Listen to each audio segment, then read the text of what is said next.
अस्सलाम वालेकुम व्यूअर्स, आप सबको एक दफ़ा फिर मेरे यूट्यूब चैनल में खुशामदीद।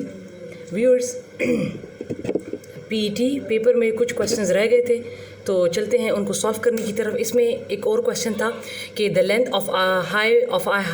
Length of hypotenuse is 10 feet while it makes an angle of 45 degree with the ground. Find the length of the top of slide from ground. कहा गया है कि ये मैंने एक डायग्राम बनाई हुई है। The length of a hypotenuse is 10 feet। ये हमारे पास राइट एंगल ट्राइंगल है जिसमें ये हमारे पास हाइपोटेन्यूज होता है। सामने वाला जो है ये परपेंडिकुलर होता है और नीचे वाला हिस्सा जो होता है वो बेस होता है।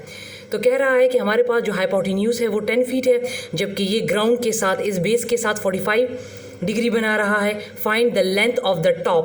तो फाइंड करें क्या?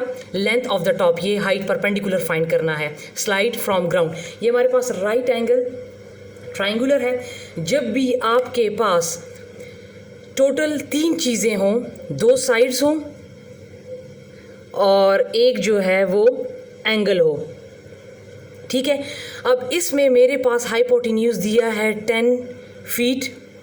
Height mean find the length of the top. Length of the top मुझे परपेंडिकुलर फाइंड करना है और एक मुझे एंगल दिया है, मीन 2 साइड्स और एक एंगल मेरे पास मौजूद है। लेकिन इसमें क्या है, एक साइड गिवन है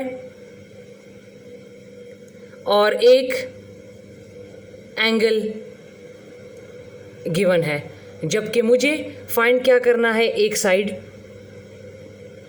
मालूम करना है, ठीक है। टोटल 3 चीज़ें हैं, 2 साइड्स, एक एंगल, जिसमें एक साइड एक एंगल दिया हुआ है और एक साइड मुझे मालूम करना है। तो जब भी हमारे पास इस किस्म के क्वेश्चन आ जाते हैं तो उसके लिए हम क्या यूज़ करते हैं, हमारे पास साइन थीटा होता है परपेंडिकुलर और हाइपोटेन्यूज के बराबर। कॉस थीटा होता है जी, या जिसको कोसाइन भी बोलते हैं, वो बेस ओवर हाइपोटेन्यूज।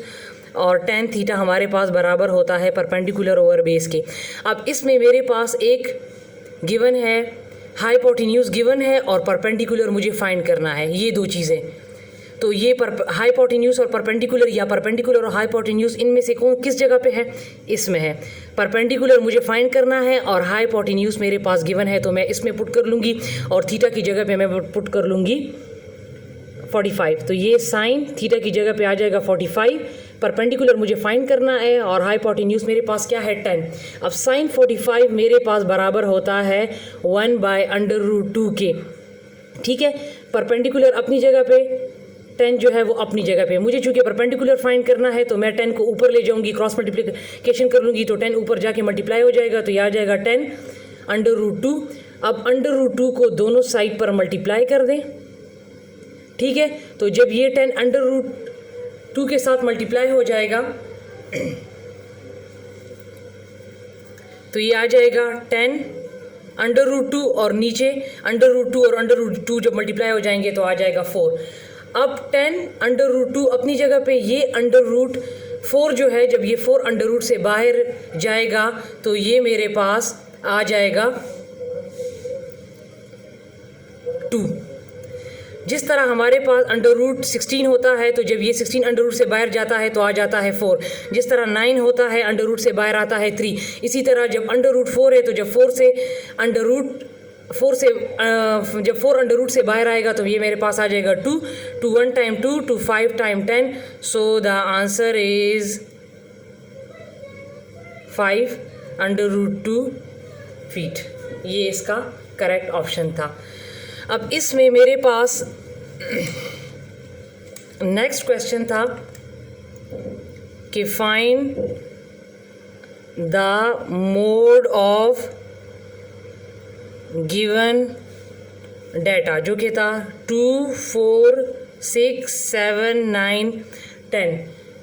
हमारे पास मोड वो होता है जब भी किसी गिवन डाटा में कोई वैल्यू रिपीट हुई हो तो हम कहेंगे कि ये इसका मोड है।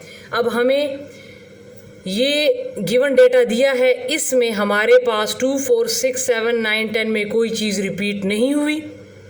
फॉर एग्ज़ाम्पल अगर इस तरह होता 2 4 4 6 7 9 10, तो फिर हम कह सकते कि इसका मोड क्या है, 4 है। लेकिन चूँकि क्वेश्चन में जो हमें डेटा गिवन है उसमें कोई भी चीज़ रिपीट नहीं हुई, तो लिहाजा इसका जो ऑप्शन था वो डी बनता था, जो कि है नो मोड। ठीक है, तो ये मेरे पास पीईटी के कुछ क्वेश्चंस मुझे मिले थे, ये मैंने सॉल्व कर दिए।